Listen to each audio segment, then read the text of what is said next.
I'm proud to lead H.R. 693, the U.S. Senator Joseph D. Tidings Memorial Prevent All Soaring Tactics Act, with my colleague, good friend, and fellow veterinarian, Congressman Ted Yoho.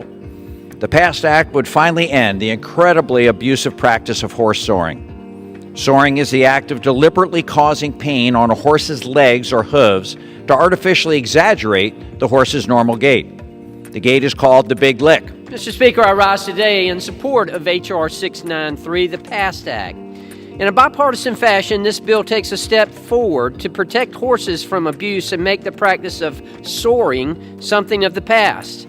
As with many other professions, I know the vast majority of breeders and trainers care deeply about their horses and their businesses. As someone who's been a practicing pharmacist for over 30 years, I can tell you that there's nothing more offensive than people in your profession who don't follow the rules. That's why it's so important to address the small number of bad actors and ensure that the men and women who follow the rules have the ability to operate in a profession they care so deeply about. Although the practice of soaring is already banned and the industry takes action to police itself, there are still examples of this occurring in the United States. Additionally, loopholes in federal law often disallow the United States Department of Agriculture from taking action against those individuals who were soaring their horses. That's why this bill is so important. H.R. 693 amends the 1976 Horse Protection Act to make important changes in enforcement and to address any criteria that could lead to soaring. In addition to the technical provisions laid out in this bill, it is an example of the work that can be accomplished when both sides of the aisle work together. While I would have preferred we address this in the Energy and Commerce Committee, we're here because of the widespread support for this legislation, which has 307 co-sponsors. Simply put, we're here because we want to improve the sport and strengthen it, not weaken it. It's my hope that we can continue to work on these and other issues together to ensure a better industry for all of those involved. I've watched as you've battled this for years. I've worked with you to get co-sponsorships. We've had the Animal Protection Caucus having sessions, bringing staff members, having demonstrations of this horrific practice. This is the 9th year that this has been before us. Now, I'm pleased that we are here. I am pleased that we're making the case. I am pleased that tonight we're going to pass this legislation. Although I wish it weren't at 10:30 at night for a few minutes, because there's no guarantee that even with this case, with the momentum, that we're going to be able to get it through the Senate, where we've seen objection in the past. I hope that this legislation occasions a little bit of soul searching.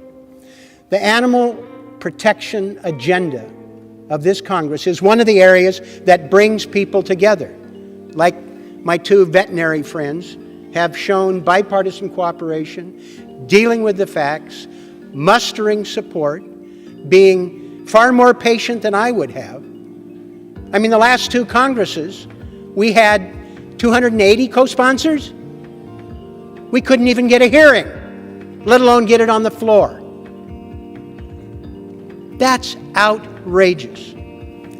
Now, there is a little bit of political blowback. Some people who are part of that aren't here anymore. I hope that there are some lessons, both in terms of the politics and the basic decency for protection of animal welfare. I agree with the gentleman from Georgia. I wish it went through regular order. I wish that we had an opportunity in committees of jurisdiction to give a little bit of the time that is merited, to be able to give the public a view of what's going on. The bureaucracy that for 49 years has been unable to take the self-policing mechanism and be able to make it work. A shoe here that he had a picture of. This is a built-up shoe that we use on horses. I could drop it on the table, but I don't want to get the bill to fix it. This weighs about 10 pounds. This is 1 foot on the front of a leg. And then we put these devices on there, after they put the chemical irritant on the leg to irritate it, that we put this on there. And you know, a family owner and a fan of the Tennessee Walker breed, I rise today in strong support of this very important animal protection bill, the PAST Act, of which I'm a co-sponsor. And I want to thank my good friend, the gentleman from Florida, Dr. Yoho, for his tireless leadership on this bill, as well as Dr. Schrader from Oregon. Thank you. So the PAST Act bans the practice of soring, which is the process of inflicting pain on horses' hooves and their legs in order to give them a higher gait.